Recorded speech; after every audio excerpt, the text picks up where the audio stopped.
Сәлем қыздар, қалдарыңыз қалай? Бүгін біз сіздермен винегрет дайындаймыз. Жай винегрет емес, сәл қоспасы бар винегрет.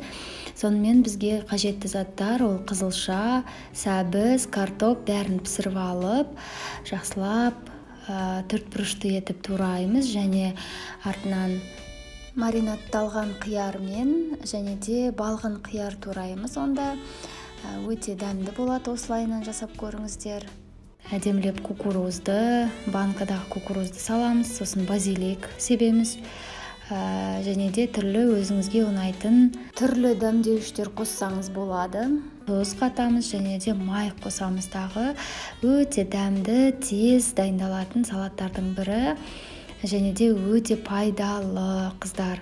Жасап көріңіздер менімен бірге. Ұнаған болса лайктарыңызды басып, YouTube каналыма тіркеліп, Инстаграмда сұрақтарыңызды қойсаңыздар болады. Бүгін мінекей мен борщ дайындап, сонымен бірге ұсындым салатты. Сіздермен бірге болған Жанка.